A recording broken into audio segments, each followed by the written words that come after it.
Hey metalheads, you like tattoos? Of course you do. If you're in the Louisville, Kentucky area, come on over the bridge to Clarksville, Indiana, and get you some ink done at Ageless Art. If ink isn't your thing, they have a piercing studio as well. Visit agelessartclarksville.com to see some frequently asked questions, meet the staff. The shop is open Monday through Thursday, 12 to 8 p.m., Saturdays, 12 to 10 p.m., and Sundays, 12 to 6 p.m., all appointment-only spots. You can set up your appointments by phone at 812-283-1793 or email agelessarttattooandpiercing@gmail.com and someone will get you set up for your first or your next tattoo or piercing.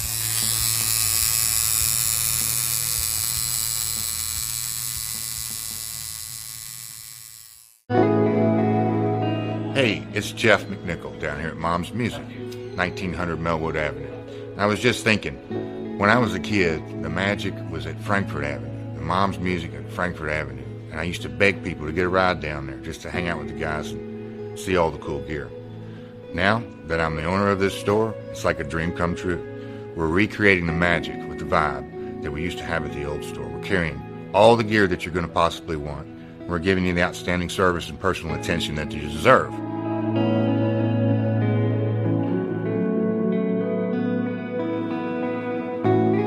Yeah, so we've got the great guitar shop here. We're carrying USA Fender, USA Gibson, Paul Reed Smith, Gretsch, Jackson, Charvel, anything you could possibly want, we're going to have it for you. Mom's is and always will be Louisville's music store.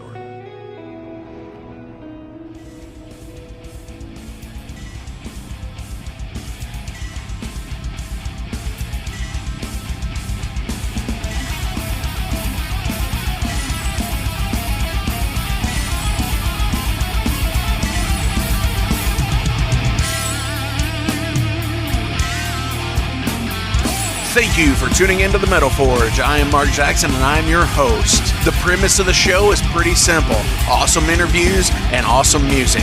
If you want to contact me, hit me up at metalforgeradio@gmail.com or visit the website metalforgeradio.com. And now let's get this show on the road. Thank y'all for tuning into this week's episode of the Metal Forge. My name is Mark Jackson and I'm your host. Wow. Today I have Rob Dietrich from Blackened American Whiskey here on the Metal Forge studio line, and we're going to be talking about some awesome, cool stuff from their blend with Willet Distilleries from Kentucky, and to just so much more. But before I get into it, I do want to say thank you all so much for tuning in and listening to the shows and giving me the feedback that you guys do. It's super awesome. Thank you. I'm still not over COVID yet. I spent 10 days off work. I recently went back on the 13th, and I feel like absolute death. This shit sucks. So go out, be safe, get the vaccine. Just, be smart. Don't go to huge ass shows, I guess. I learned my lesson from that. But anyways, thank you all. I am going to play some awesome music today. Some Metallica that I don't usually play, because, hey, I like to focus on the independent bands. But today, since we're talking with Rob from Blackened, we're going to listen to some Metallica. Down below, there are links to the sponsors. And without you guys supporting them, they can't support the Metal Forge either. And I am so grateful that you all do help these businesses. Whether you're listening to their podcast, you're buying instruments from them, you're going and getting tattoos, you're going to the Discogs page. Thank you all so much, and continue to please support all of these guys. Ageless Art, Tattoo and Piercing, Mom's Music, Maxwell's House of Music, Better Days Records, Unchained Tapes, Mercenary Press, The Wrestling Steve Show, The Night Demon Heavy Metal Podcast, the It's Gonna Get Weird Podcast. Keep supporting those guys, because every bit helps us at the Metal Forge, and it helps them too. Also, making sure you all click on the Spotify playlists as well. You get to hear all of the previous bands that have been on the show, and you'll be supporting those people as well too. Thank you all. And because I just recently went to see them and met Rob at the Louder Than Life Festival on Sunday, September the 26th, this is going to be from that show. Yeah, this is My Friend of Misery.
feeling it out there?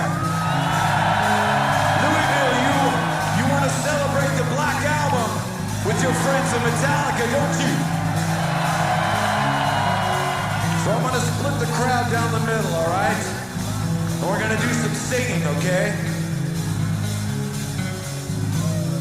So this side, follow me.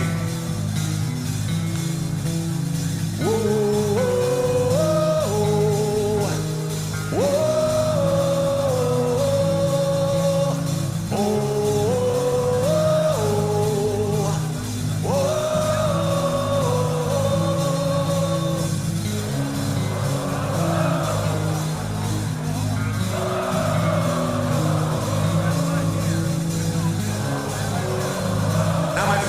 This side. Here you go. Keep it up.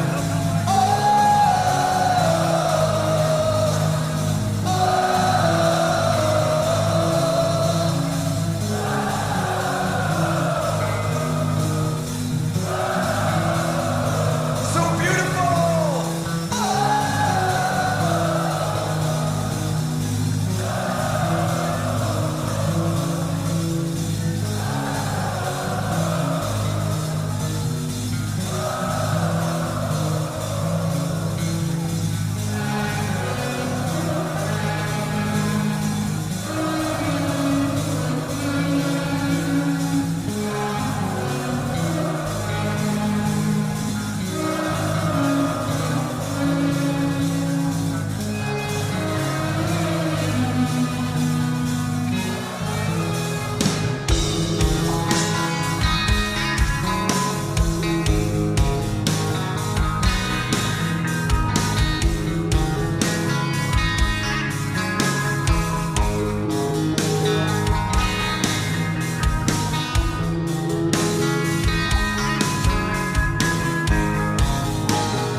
All right, metalheads, I'm being joined on the line right now with the Master Distiller from Blackened Whiskey, the Metallica label. You know who it is. This is Mr. Rob Dietrich. It's a pleasure to be here. How you doing, Mark? Dude, I am doing just fine. It's been a crazy last couple of weeks. But how's it going? Weather doing all right for you where you're at? Yeah, no kidding. It has been a crazy couple of weeks. I think with COVID times, everything just seems accelerated in some respects. Very much so. But I'm doing good. I'm based out of Denver, Colorado. We got Colorado gets all 4 seasons pretty specifically. So we are right in the early throes of fall, and I'm loving it. Definitely. And you're just right before the winter time, and it's probably super nice out there right now. Yeah, I love it. I mean, I'm a Colorado boy. Wasn't born here, but we moved here when I was 6 months old, and I've lived here most of my life, and I absolutely love Colorado. I got a traffic ticket on my way through in tour through there one time, so I definitely know how it can be. Where at? In Denver. In Denver, yeah. Yeah, I was on the interstate, and it jumped from a 70 to a 50, and bam, there it was. Yeah, they'll do it. I seriously thought about not paying the ticket, but I was like, you know what? I might want to move here later. So I went ahead and paid it. Yeah, no, that's true. I did that years ago in Utah, and it kind of hounded me for years afterwards. I was like, I knew I wasn't going to ever move to Utah, but I was like, I should probably take care of that. Right. Yeah, Utah was weird because we came through there as well, and it's nothing like that either. There's just nothing there. No, it's a weird state, and especially if you are an imbiber like myself, and you like to have a beer and a whiskey in front of you. That's not legal in Utah. You can't have 2 drinks in front of you at the same time.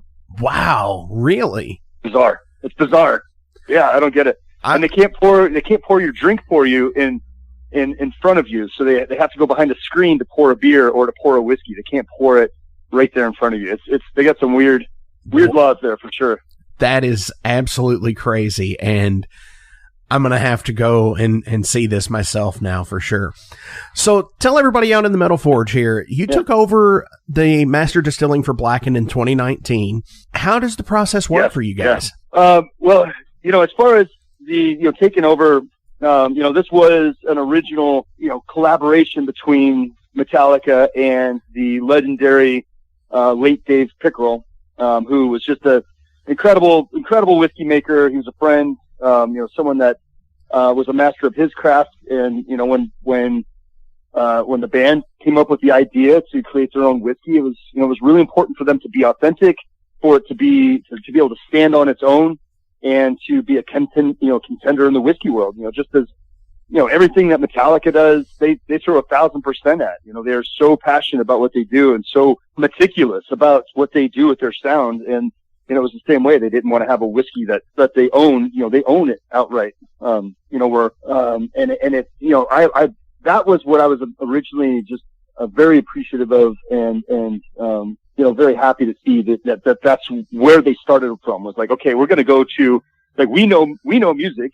We're going to go to a guy who knows how to make whiskey, and that was Dave. And then, and of course, I was actually at the event in San Francisco where Dave passed away. It was a whiskey fest, so I kind of feel like he died with his boots on, doing what he loved, and he left a great legacy with this whiskey. And, I was able to step in and continue upholding his legacy and also creating some cool innovations myself. And, I've come to the table with a different set of skills that I enjoy being able to utilize now. Absolutely. Reading on the Blackened website, it really comes across as you cherish what Dave had done and still have made it your own. Absolutely. It's important to me to honor Dave and the legacy that he left behind. He had his hands in countless whiskeys. There's so many brands out there that he helped design and help build. And, and I've definitely had, folks before, say, wow, you got some big shoes to fill. Well, I don't have any shoes to fill. Those are not my shoes to fill. That's Dave's legacy that he kept, and that I uphold and honor, his part in Blackened, and to me, it's important to always show that respect to this incredible creation, but also to take, the ownership of where I've started to take it. It is a blend. So you're always kind of tweaking a blend just a little bit, and dialing it in and making it, I always try to make it even better. And, and then furthermore, creating, newer whiskeys and other whiskeys and continuing that on and applying my skill set to it. So I really do, love that, that I'm getting to uphold that and honor Dave. And at the same time, I'm working with, one of my favorite bands on the planet and the best metal band on the planet. So, to me, it's a huge honor in so many ways. Absolutely. Going forward with this, where some of the things you have changed, you've got black noise. Yeah. Run through that with me, because what it sounds like is that you're playing music while aging the whiskey. Is that correct? That, it's more specifically, we're playing the music at a low frequency while we're finishing the whiskey. So the whiskey is already aged. Yeah. So what we've got is a solid blend of these incredible whiskeys from North America. We've got Tennessee bourbon, Indiana rye, Indiana bourbon, Canadian rye. All these that we age to an average of 8 years, and then we do a cask finish in a black brandy barrel, which is a Spanish brandy. And while we're doing the finishing process, this is where we apply our black noise, trademarked, that's a trademark name. And we do have a patent on this process. But the black noise sonic enhancement process. And this is where we are playing music, of course, Metallica playlist, at a very low frequency. And then we are playing it.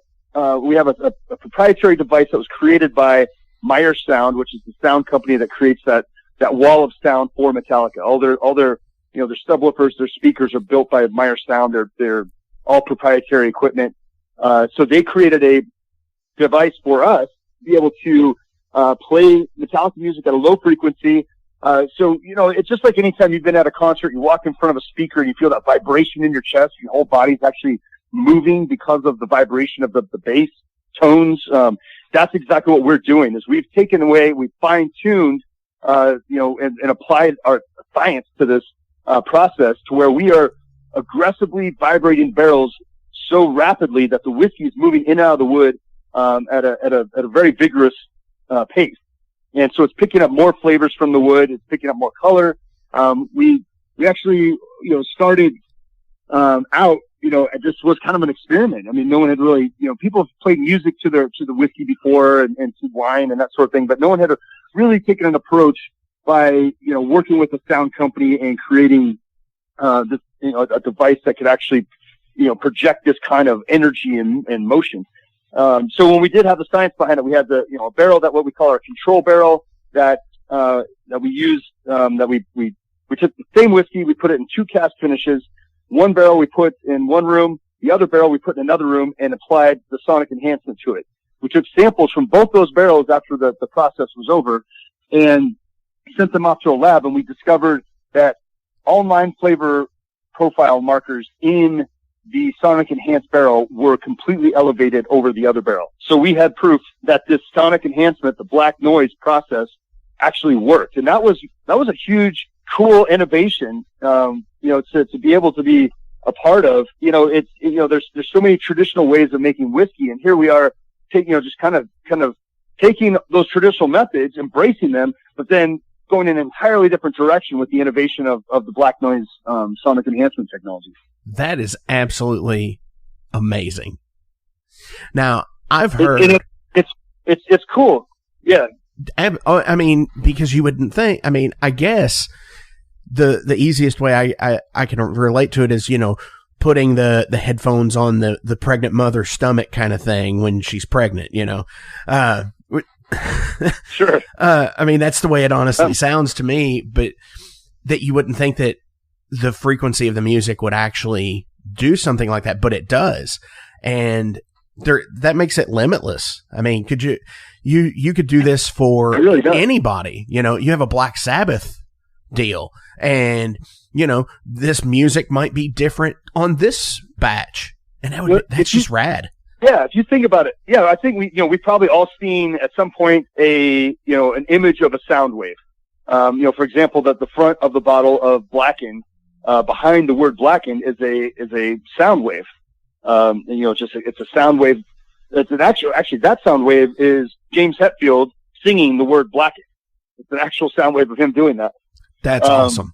But what's cool about, it's a neat little Easter egg on the bottle. But what's neat, when you look at a sound wave, that's representing peaks and valleys of motions. That's movement. So that movement, you think about, like Unforgiven, the song Unforgiven, it's a ballad. It's going to have these kind of, slower, softer kind of motions. The peaks and valleys are going to be wider and shorter. Whereas, you play Whiplash or something hard hitting, and it's just going to be like steep peaks and valleys. All that represents motion, which means that every batch of whiskey is going to be slightly different because of the playlist. So if you go to blackenedwhiskey.com, you can actually look up the batch number. So you look on your bottle, you see the batch number up at the top there. You can look up your batch number on the website and see which band member selected the playlist. And sometimes it's been myself as well. They've been very cool and have bestowed that honor upon me a couple of times. But you can look at the playlist and see which band member it is, and see and it'll list out the songs, and then right next to it is a Spotify icon and an Apple iTunes icon, and you can take a photo of those, and it will populate into your playlist. So you can actually listen to the playlist that was used to sonically enhance the whiskey that you're actually sipping. That is awesome. I'm actually looking at the one that I had at the show, and Rob Trujillo did this. I had batch 118, and it's some heavy hitting songs in that one. So he definitely made a good one. Songs. He likes to select pretty bass forward songs for sure. For sure. I wouldn't expect anything less of him. Yeah, of course.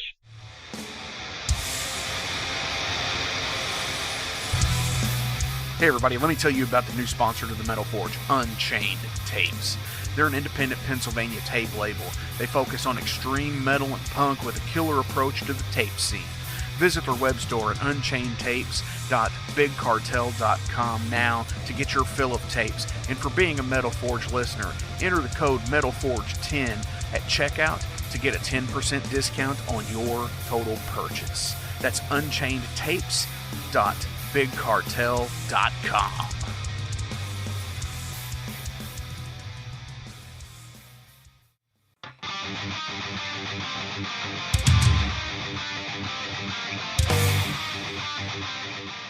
Hey, let me tell you guys about Mercenary Press. They're an independent London label and distributor of all things metal. Mercenary Press delivers the goods from their own independent zine. Trust me, you're going to want to get in on that. To distributing various bands from all over the world, including Cramp from Spain and Sadistic Force from Texas. Visit mercenarypress.bigcartel.com to find out what all they have in stock and what you can order. And for Metal Forge listeners, enter code METALFORGE to receive a discount on your total purchase at mercenarypress.bigcartel.com. Check it out now. Welcome to the night. You think you know Night Demon? Then the Night Demon Heavy Metal Podcast is for you. Step into the darkness as we peel back the curtain to give you an unprecedented, all-access look into the mind and the heart of the demon.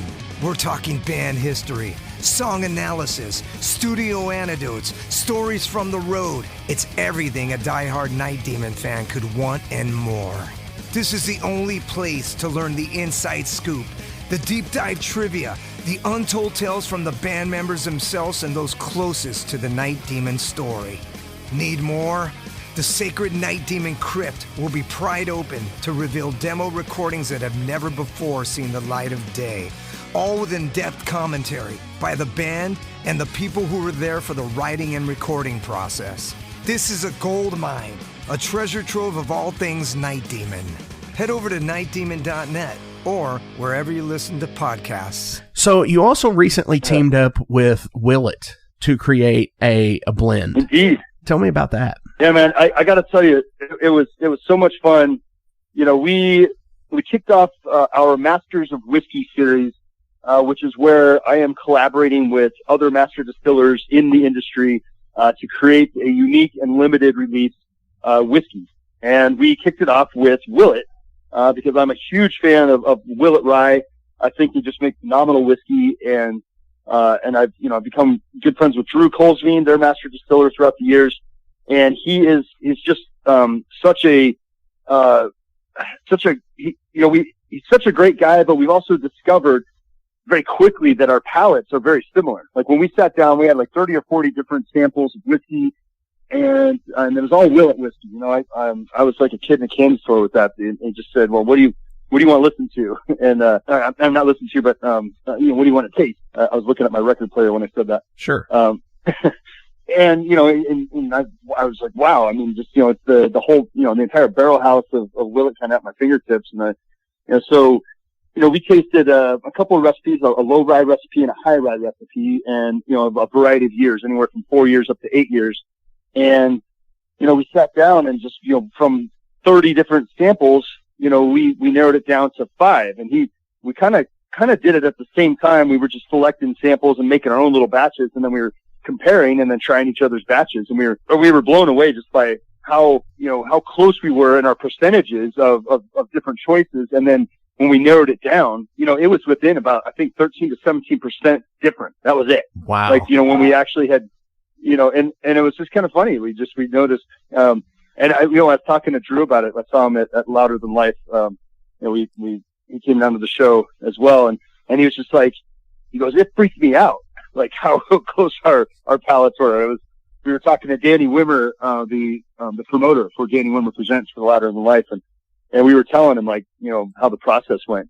And Danny is, he's a huge fan of Blackened and of course of Willet. So we had some fun sipping some whiskey with Danny and, myself and Drew, and it was a good time. But, after we created the batch, I knew I wanted to do a cask finish. Where I cut my teeth in Colorado making single malt whiskey, I was at the distillery there for 13 years. I did a lot of cask finishes and had some fun with those programs. And so I knew I wanted to do a cask finish, but, as soon as we had the batch kind of dialed in, I was trying different things, different angles, different elements. And Madeira was always kind of in the back of my head. I already had an idea. That's what I wanted to use. And it was perfect for this. It really balanced out.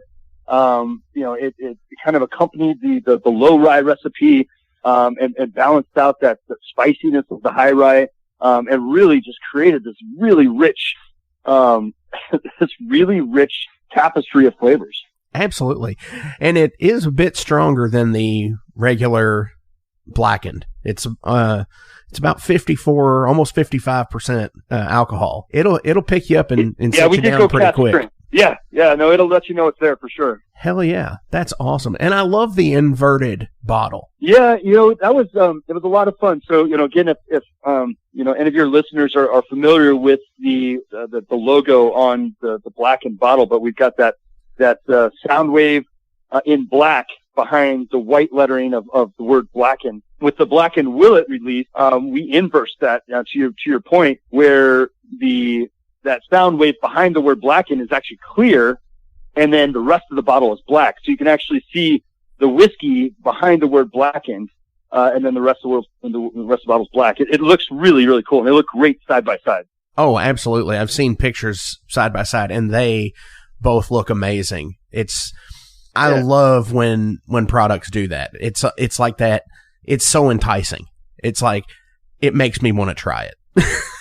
Which I did not get a chance to try any of that yet. And it is out, correct? It is. It just hit the shelves. Actually, it's hitting the shelves now in some states. Other states, it's already kind of getting sold out in some states. Our distribution started on the East Coast, so it's just now hitting California and some of the middle states.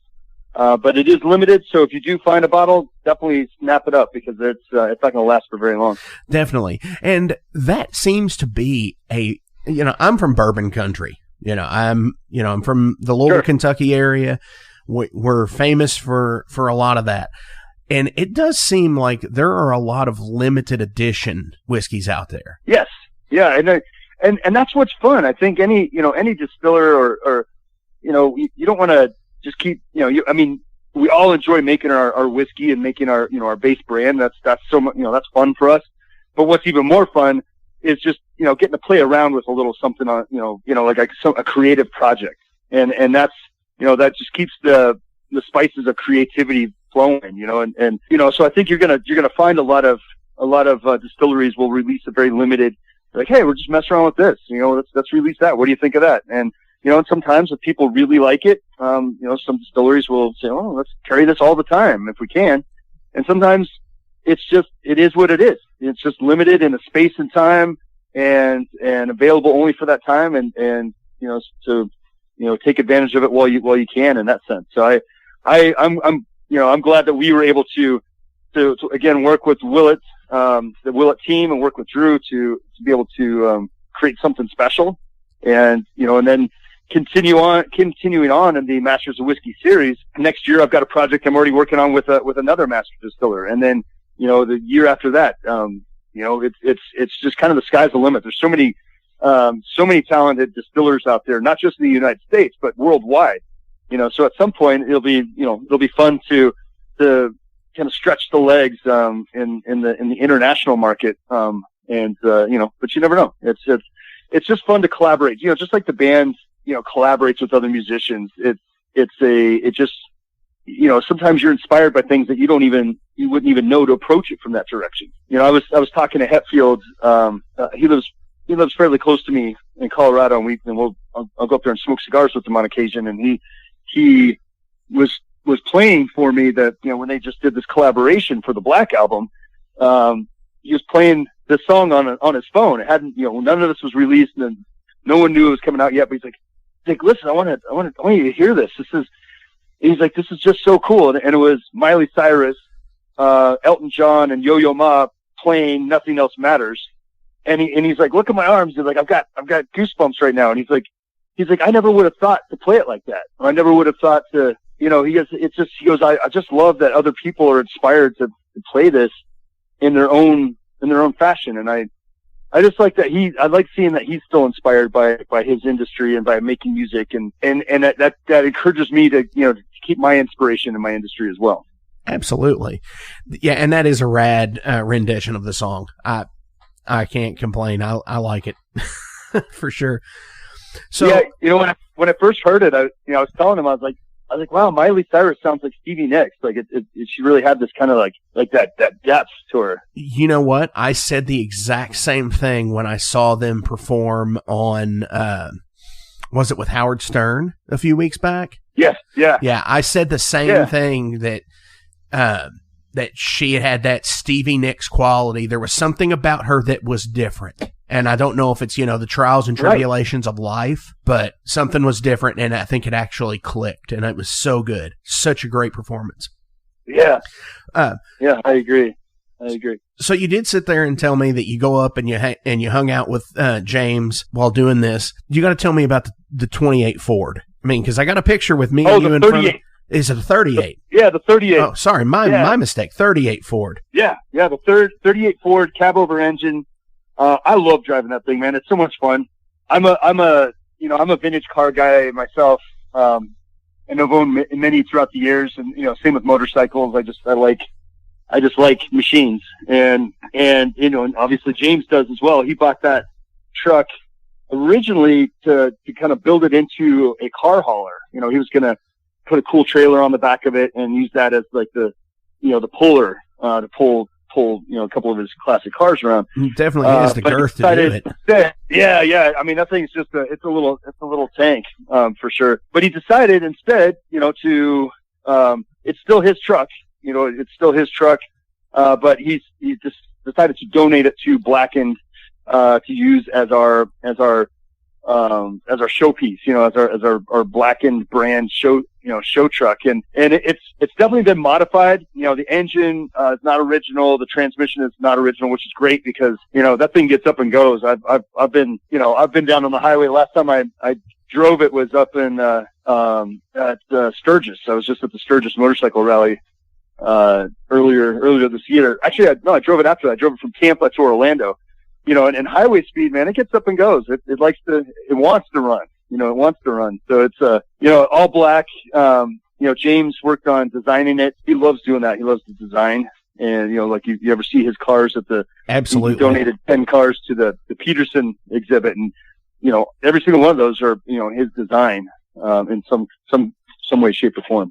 Absolutely. It's Gonna Get Weird is the name of the podcast. We're on season 2, so you have a whole season to get weird with Frank Green and Scott Clark. The best part is there's always laughter. Oh, yeah, you need to pull that out. We have national touring comedians, NFL stars, rock stars, your local friends. It always gets weird.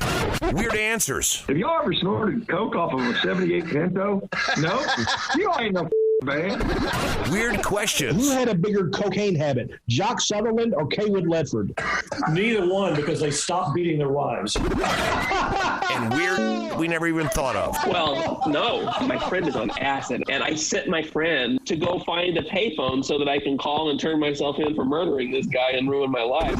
We love all types of people, but we don't love all people. Weird. It's Gonna Get Weird is the name of the podcast, available everywhere. And thank you to Big X Sports Radio for being a proud sponsor of It's Gonna Get Weird. Frank Green, Scott Clark. Yeah. Hey guys, Wrestling Steve of the Wrestling Steve Show here. So if you're currently listening to the Metal Forge with Mark Jackson, then you understand that Mark Jackson has a pretty discerning taste when it comes to music as a whole. You'll also understand that he has a discerning taste for professional wrestling, just like me. My show is called The Wrestling Steve Show. I talk about modern and classic pro wrestling in a completely unbiased, unfiltered way. Be sure to check me out on all available podcasting platforms. That is The Wrestling Steve Show. And I am the host, Wrestling Steve. Just remember, like Confucius said, man who goes through turnstile in Thailand is going to Bangkok. Pro wrestling. Hey, it's Mark Maxwell at Maxwell's House of Music. Listen, all this stuff is now available to purchase on our website. Check it out at maxwellshouseofmusic.com. We carry all the top brands, like Fender. We got Gibson. We also have basses. We've got ukuleles. We got drums. We've got sound gear. We've got keyboards.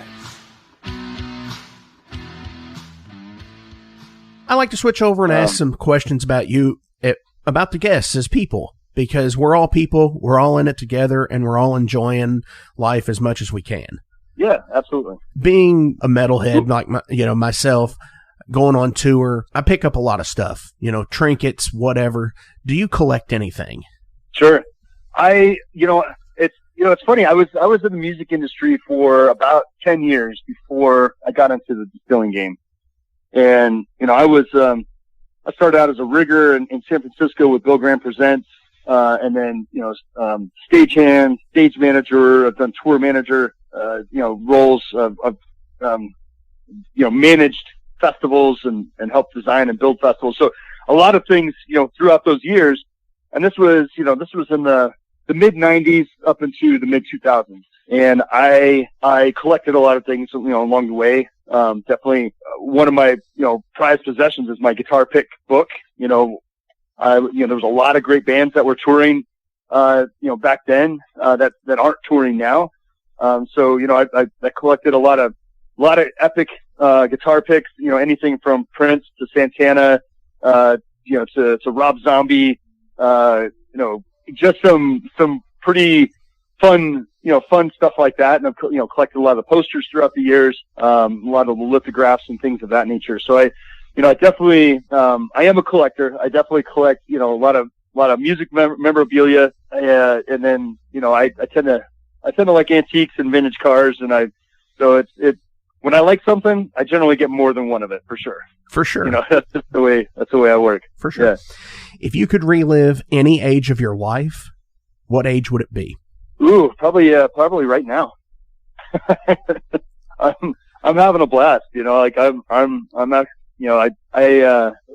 think if anything, I think one of my favorite times was just starting in the music industry. I had just gotten out of the Army, served in the Army for 3 years, with the 10th Mountain Division, and I did a few deployments, and I was kind of deregulating myself. I was living in a school bus that I had I guess everybody calls them van living or schoolies now, but at the time, I bought a 67 Chevy school bus, in upstate New York. It was a half-size school bus. So, I had the short bus, captain of the short bus. And so I built that thing into a house, and, right there on the barracks parking lot. I'd run an extension cord out from the barracks window and built that whole thing out of barnwood on the interior. And my girlfriend and I lived out of that thing for a couple of years. Wow. And that was a really good time. That was before that was before the era of, where everybody had a cell phone. So I didn't have a cell phone. I didn't have an address. I didn't have, I had my final, I had some money saved up and my final paycheck from the Army. And we just enjoyed kind of, living out of the bus and mountain biking everywhere and having a good time with it. That was a pretty free period of my life. That was kind of before I had to settle down and be an adult. I think I'm still trying to do that, but I understand that one. I understand too that, as we do things in life, as we find our way, we dedicate more than 100% of our time to our craft, So what do you do to get away from your craft? I like, I'm a Colorado mountain boy. I like being up in the mountains. I like to, for me, the best way to clear my head, is kind of a form of meditation, is to jump on the motorcycle and ride through the Rockies, take a nice long ride. There's a buddy of mine, one of my best friends. We do a lot of international motorcycle trips where we're actually living off the motorcycles. And, I've done Thailand twice. I've done Baja twice. I've done, Argentina, Chile, a lot of places in the U.S. And it's just, riding the motorcycle, and, you have everything you need right there. You got a toolkit, you got 2 sets of clothes and a dop kit, that's it. And the rest of it's adventure. So for me, that's what gets me, I love what I do. I love my job. Absolutely love it. But, you gotta have a break and a balance, in another fashion. And that's one of my outlets. Absolutely. Cause you can't have burnout because it just doesn't work that way. You got to have a decompression. Absolutely. Yeah. And it's, for us, it's, the bikes that I generally will do that with are off-road, like an enduro where it's an on-road, off-road motorcycle. So, a lot of times we're going up to 12,000 feet over these mountain passes on Forest Service access roads and, camping out at 12,000 feet. And, there's just nothing like it. I absolutely love it. Absolutely. What song could you never tire of listening to? I definitely love my music. It's funny. My living room is a wall of vinyl. I've got probably about 2,500 records. My mood, it's all based on my mood. I might be in, I absolutely, of course, I love everything Metallica has. I've got every single one of their records that I can find, but I've got so many different tastes in music. It could be anywhere. Like when growing up, I've got my parents' vinyl in here as well now. My dad loved, Led Zeppelin and Black Sabbath but then he also liked, Harry Chapin and Gordon Lightfoot and Heart, and then my mom was into Elvis and just all the kind of older country bands. So I really had kind of an eclectic, taste with all that. So, for me, it just depends on the mood. If I'm in a mosh mood, if I'm in a mosh pit mood, I'll throw something on that, some old Ministry or something, or Nine Inch Nails or Tool. I remember, seeing Tool for the first time on the side stage at Lollapalooza, and I was like, "Whoa, the hell are these guys?" Wow. It really depends on, it does depend on my mood, but I was going through an Elton John kick for a little while because he's just, I've got, all my parents' vinyl from his early stuff, and I really enjoy his songwriting and just what a wild character. Absolutely. I haven't got a chance to see him live yet. I had the opportunity and I missed it because I had a vacation planned in Oaxaca. I was down sipping mezcal on a beach, so I wasn't gonna miss out on that vacation, but I did miss out on seeing Elton John live, unfortunately. I've had some similar stuff happen like that before as well. And I've always thought to myself, it's like, they would probably approve of this vacation. Yes, I agree. Yep. And that's just certainly the way life goes sometimes. Definitely. Battles. What was your favorite TV show growing up? Oh man, it's kind of weird. We didn't have a TV growing up. So we had our music. We had music, but my parents were adamantly opposed to TV and having one in the house. So we didn't have one. So I just I read all the time. I still am a voracious reader. But that being said, I could go over to my buddy's house and watch shows over there. So I had favorites that I liked when I could go over to my buddy's house. And I'd say when I was young, it was Dukes of Hazzard.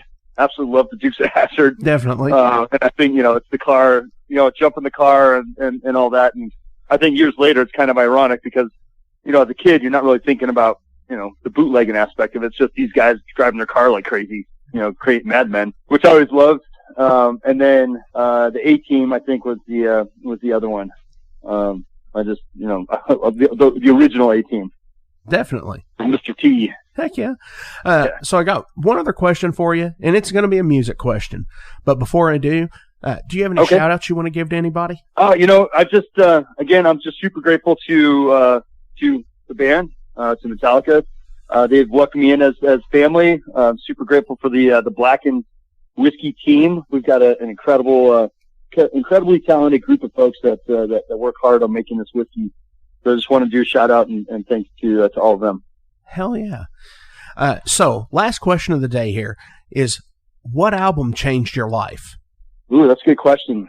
Because even people who aren't necessarily musicians, I think, have that one thing that they heard and changes them. Well, there's a couple at different times in my life, I feel like, but for sure, certainly the first time I heard Masters of Puppets, Master of Puppets was the song where I think I realized, like, oh wait, this is my music. Like, I've been listening to my parents' music and I love it, I love so much of it, but when I first heard Master of Puppets, I was like, this is my music. This is speaking to me. The other one that actually kind of did that to me was Guns N' Roses' Appetite for Destruction. That whole record, that whole album was just good. Every single song. There was not a bad song on that album. Absolutely. Those two definitely kind of started steering me into a direction of like, okay, I found my music. now I'm starting to discover, Twisted Sister and Wasp and Motley Crue, and then finding all this other stuff. But it definitely, the gateway was definitely Metallica. And then right after that, Guns N' Roses. I was like, okay, I found it. But I will tell you one album that made a huge difference, and impact for me. When I was deployed, I did two deployments to Somalia, with the 10th Mountain Division during what everybody calls the Black Hawk Down, era.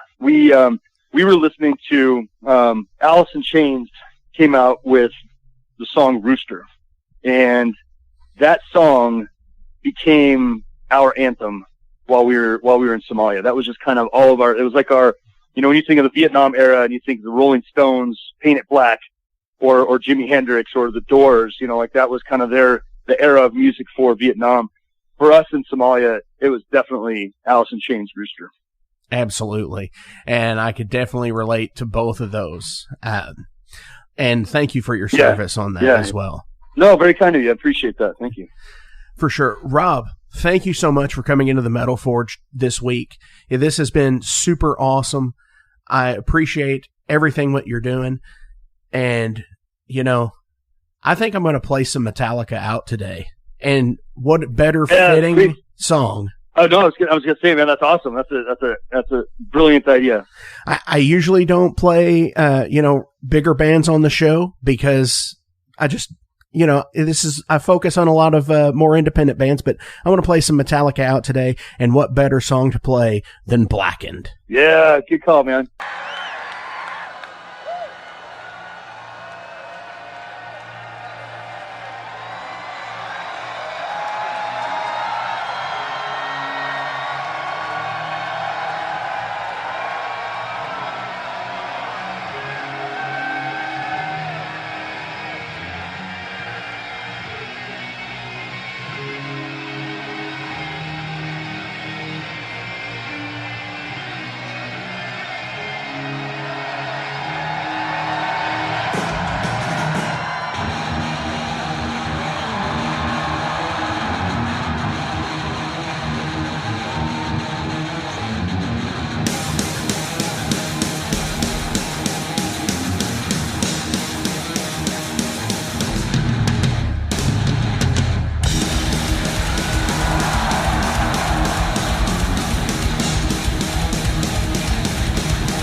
Never worry for, never listen dead, never will admit, never.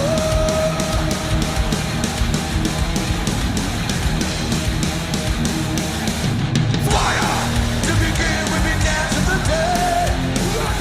In the air, to begin we be dancing the day.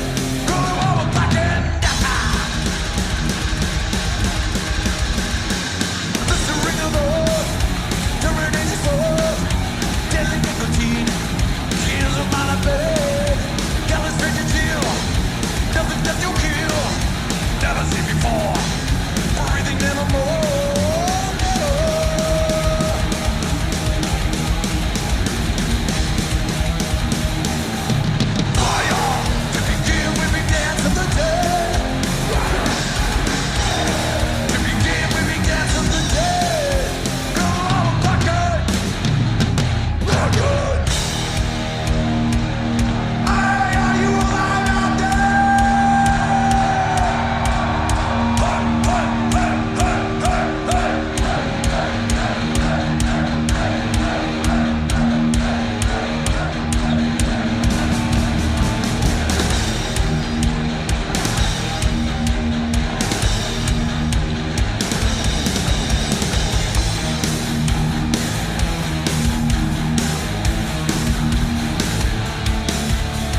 Hey, thank you all for tuning into this week's episode of The Metal Forge. I want to take a minute to remind you guys about the Patreon page.